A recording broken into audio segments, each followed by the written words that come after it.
Well, hello, Acadiana. You're watching the 10 Talks Acadiana podcast, and today we have a very, very special guest with us, Dr. Rick Swanson, political science professor at the University of Louisiana at Lafayette. And Dr. Swanson is here to talk a little bit about the history of Lafayette Parish.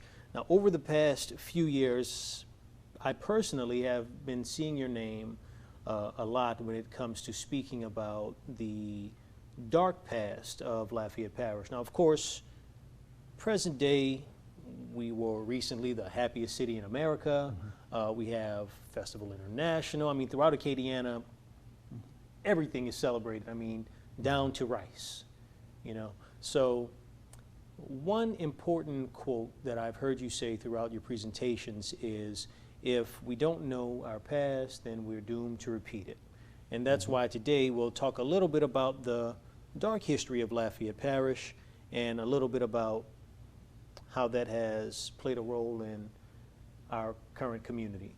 So if you could start, I know you're the expert here, so I kind of want to hand the reins to you. How far back do we go when we talk about the dark history of Lafayette Parish? Well, we go back to the founding of the parish, if not before then, before the official legal founding of it.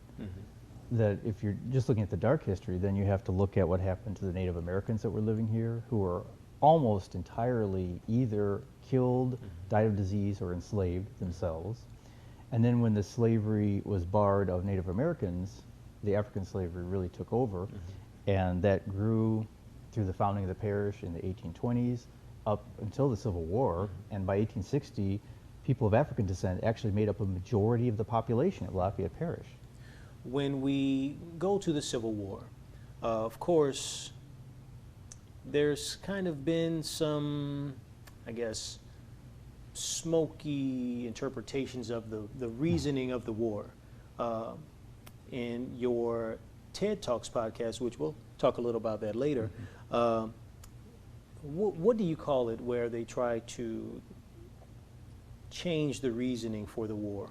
Well, they themselves gave it a name. They called it the Lost Cause of the Confederacy. And the Lost Cause movement tried to rewrite, when you said smoky history, it was actually a false history that they wrote, where they completely tried to conceal the fact that the war had been about slavery. And I encourage the audience, by the way, and I tell this to people whenever I give talks, go look at the Library of Congress Chronicling America website. It's a free database of newspapers going back all the way to the early 1800s. You can read actual digital scans of those images, and you can go page by page through old newspapers in Louisiana and all across the South. And what you see in the months leading up to the presidential election and the months immediately after Abraham Lincoln's election, you see all the Southern white leaders unanimously said the reason that they were leaving the U.S. and forming a confederacy and being willing to fight to preserve that confederacy was they feared that Lincoln and his fellow Republicans would end slavery. That they did not believe Lincoln when he said he was just going to limit slavery's expansion. They said, we do not trust him. We think that the limit of the expansion is just the first step to the abolition of slavery, and the only way we can preserve 4 million people as slaves is to leave the U.S. And that's what they all said. Now, of course, that's not a very good narrative to tell, especially when you lost the war. So after the war, especially in the late 1800s and the early 1900s, the Southern history books were completely rewritten.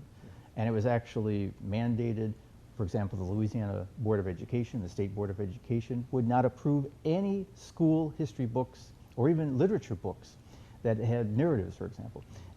No history books were approved that told anything other than this false narrative, where in this narrative, the Confederacy was on the good side, they weren't fighting for slavery, they were justified in leaving for states' rights, even though those states' rights are never specified. Slavery was good for everyone, the slaves were happy. I mean, it was a completely fictional narrative that was told. And all the Reconstruction violence that occurred was either completely hidden or it was justified as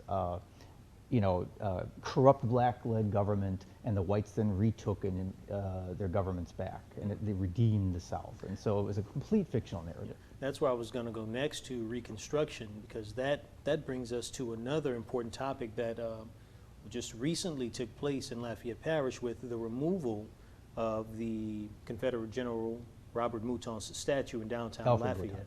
Alfred Mouton. Yeah. Yes, sir. Excuse me. With Reconstruction and following Jim Crow South, how did that play a role in not necessarily prolonging slavery, but with the social injustices and iniquities for black people in Lafayette Parish? Well, you have to understand that whites justified slavery on this theory of white supremacy, that if you were of European descent, you had light skin color, there was something that made your race superior. And if you had any African descent in you, your skin color was darker, you were literally inferior. You had less intelligence and you deserved to be owned and ruled. So that theory didn't end with the end of the Civil War. The South lost the Civil War, the Southern whites did, but they still had that belief in their racial superiority. And so during Reconstruction, as the U.S. government tried to create a system of racial equality through laws in the South, Southern whites violently rejected that attempt to create a racially equal society through laws. And so after about 11 or 12 years of that, the rest of the U.S. just got tired of having troops occupying the South and trying to enforce these civil rights laws, the civil rights amendments that had been passed after the Civil War. And through widespread systematic terrorism, Southern whites then, once the U.S. withdrew troops out of the South and stopped enforcing civil rights laws, widespread systematic terrorism by Southern whites then stopped blacks from voting. All the Southern whites were able to get back into power. In many cases, those who had been like Confederate generals and Confederate leaders went back into power. And then by law, once they had retaken political power, reimposed white supremacy by law, short of slavery, because slavery had been outlawed, but everything short of slavery. And that led to 100 years of Jim Crow. And when we talk Jim Crow, we talk about the erecting of these Confederate general statues. There was some a hidden message there, if it's hidden. Well, it wasn't hidden at the time. I mean, because the notion was the Southern whites had been fighting for the concept of white supremacy during the Civil War. And again, you see this in all their speeches and writings. Because for them, it wasn't just about slavery.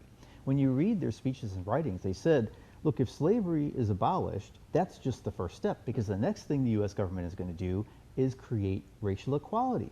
And they're going to allow blacks to vote, and they will allow blacks to serve on juries, and they will allow blacks to marry whites. And that would be the ultimate horror, they said. And so for them, it was like a line in the sand that if slavery is abolished, that's going to lead eventually to full equality. And so for them, for Southern whites, the fight during the Civil War and then the fight during Reconstruction was just a continuation of that fight to maintain white supremacy. And so they glorified the leaders of that fight for white supremacy through erecting monuments to those leaders. And sometimes they were the military leaders of the Confederacy, sometimes they were the political leaders. And in the case of Alfred Mouton, he was one of the military leaders, at least the biggest leader of the highest rank that came from the local area. Gotcha. And so he was sort of a local hero to the Southern whites at the time. And by 1922, when his statue was erected, you know, if you had asked those Southern whites about did Alfred Mouton ever commit widespread atrocities against black civilians, they had no idea about that, because all that had been deeply buried by the lost cause narrative. So we're seeing Confederate monuments be removed throughout the country. I know you have some affiliation with Move the Mindset, who had a very big push to get the statue removed in downtown Lafayette.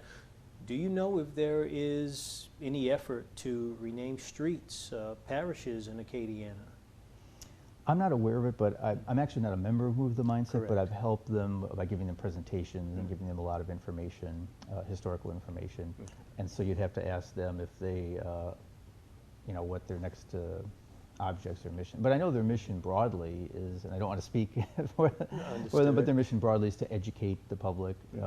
But yeah, you'd have to ask them. Okay. So when we get back to Lafayette Parish, let's talk about inclusion.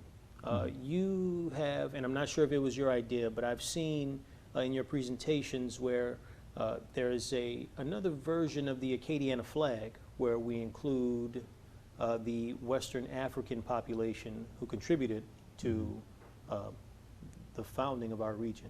What can you tell me about that? Well, it's kind of complex. The Louisiana legislature really made the issue confused because they took the flag of the ethnic Louisiana Acadians and then decided to use an identical copy of that flag to also represent a legally defined 22 parish region in Louisiana in the early 70s. So there are two flags that look identical but mean very different things. One is a flag of an ethnic group, one is a flag of a region. And I had suggested that, leave the ethnic flag alone, but instead of having an identical flag to represent a region, why don't we make a new flag for South Central Louisiana that is more inclusive instead of just one particular white ethnic group. Now, I got a lot of flack from that, but I think people didn't understand. They thought I was trying to change the Cajun flag, which I wasn't. It was the identical looking regional flag that I suggested be more inclusive. And it's been a few years now, and looking back at that, I really think that, once you start putting symbols of ethnic groups, whether it's the Cajuns or West Africans or whatever, people of West African descent, into flags, you're sort of giving a preference to those groups. Now, our region, as most of the U.S., is becoming more ethnically diverse all the time. And so I don't think it's really appropriate to put ethnic symbols into a regional flag. If you want to be inclusive, I think the flag should have just some general symbol or symbols that represent everyone. Otherwise, you'd end up putting 100 or 1,000 different little symbols in there, and it would just be a mishmash, and it violates the principles of good flag design. So I don't know what a flag should be. I think there's lots of people in the audience who are, great graphic designers and imaginative, and I've thought maybe something like a variation of the International Festival Swirl could be used for a new regional flag or something. But again, I leave that to our, your viewers to come up with some designs that would be inclusive of everyone instead of. And in fact, I'm not aware of anywhere else in the country where a flag of a region, actually the symbols of it were specifically designed to represent only one particular ethnic group. So it's a very unusual flag in that regard. Okay. Again, I'm not talking about the Cajun flag, I'm talking about the regional flag for Acadiana, separate and apart from the identical looking Cajun flag. And again, that's why the legislature caused all this confusion. Right, okay. Not trying to erase one culture, just wanting to be more inclusive to everyone. Right, because for example, Cajuns can fly the Louisiana Acadian, the Cajun flag, and be proud of it, and proud of their Cajun heritage. Right. But I'm not Cajun. Now there's another flag for Louisiana Creoles of color, but I'm also not Creole. I'm also not of color, and so that's two particular ethnic groups. What about Germans and Scandinavians and Vietnamese and Native Americans? I mean, there's a lot of other groups in South Central Louisiana that aren't Cajun and aren't Creoles of color, and so why don't we have one flag that represents everyone?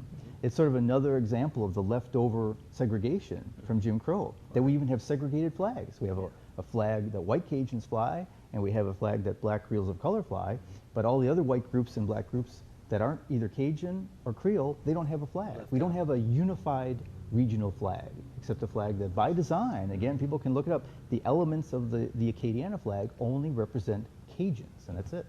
Okay. Okay, well, we're going to take a short commercial break, but we'll be right back with more from Dr. Rick Swanson. You're watching the 10 Talks Acadiana podcast. Welcome back to the 10 Talks Acadiana podcast with Dr. Rick Swanson joining us today, talking about the history, the not so pleasant history of Lafayette Parish. But as we said earlier in our conversation, if you don't know your history, you're bound to repeat it. That's the importance of our talk today. So let's go into some of the lasting effects of slavery,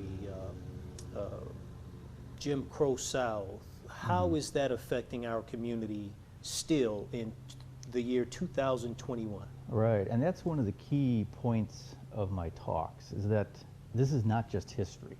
This history deeply affects us today, not just in Lafayette Parish, but all across the country and even around the world. Okay. The past affects today and it affects the future. And so, for example, I wouldn't say it's so much slavery. Slavery caused Jim Crow, or the attitudes that led to slavery led to Jim Crow. And really what we're suffering today is the effects of 100+ years of Jim Crow. So for example, the policy in Lafayette Parish, Louisiana, and across the South, and even some of the northern cities and states, was to hold back black economic achievement, hold black educational educational achievement, really just almost not allow it at all. So you have 100 years where white families were able to get good paying jobs and accumulate wealth in homes and businesses. That wasn't allowed if you were black.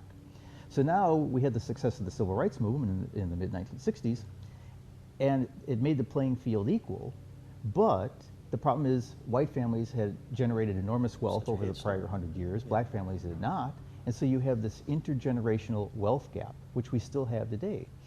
For example, if I gave you $100 and I give somebody else $500, and if you invest that equally, that other person will always have, for infinity, 5 times as much wealth as you.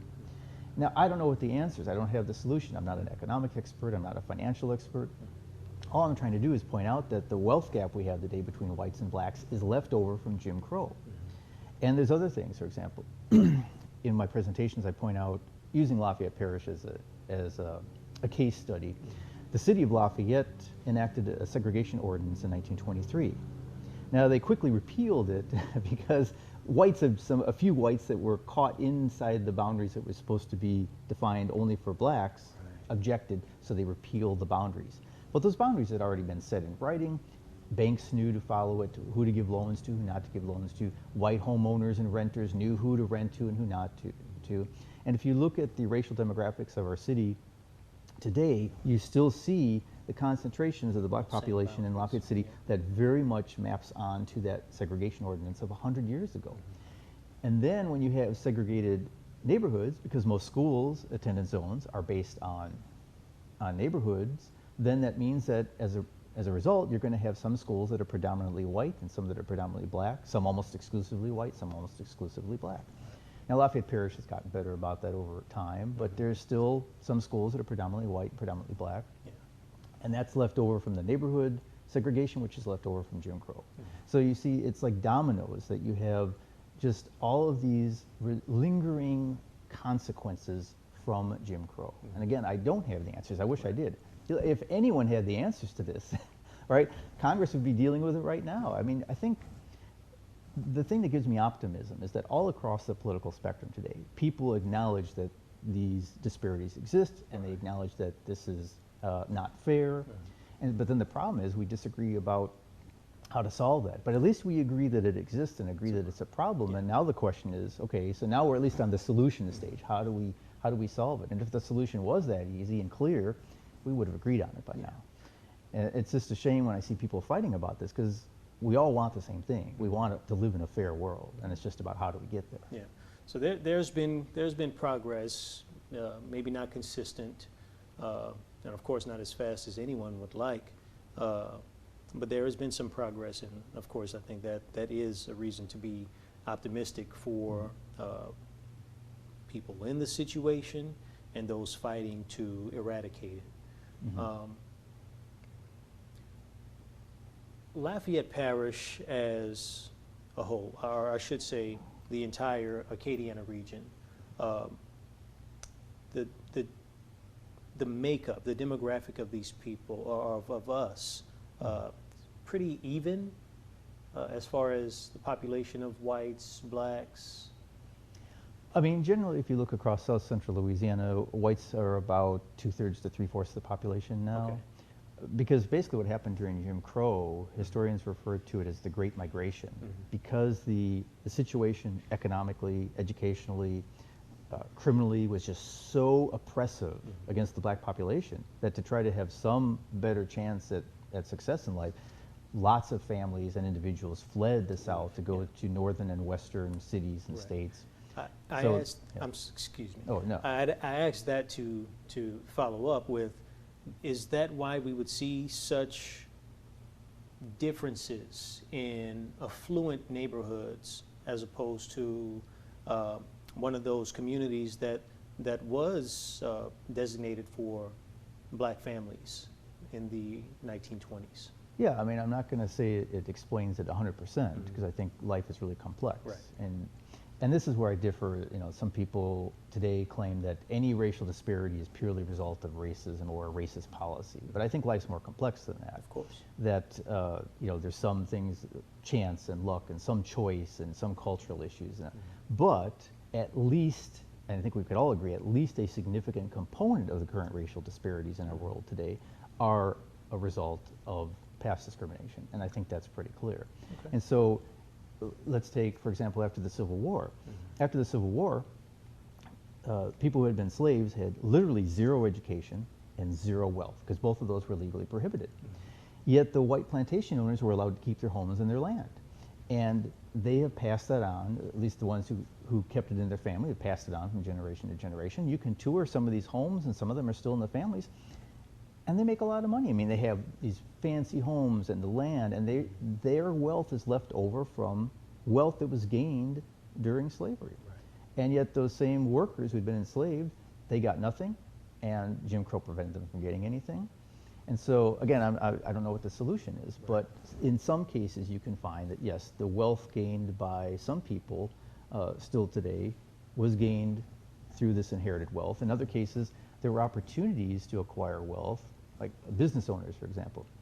You could acquire a large regional business if you were white, and you would have a lot of customers.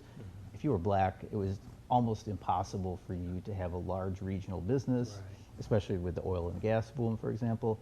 And so it's not because you were white that you gained that wealth, but those similar opportunities were denied to blacks. Right. And so that wealth disparity, in some cases, is still resulting from the opportunities were denied to blacks during that period of Jim Crow, which was in existence during a good part of the early oil and gas boom.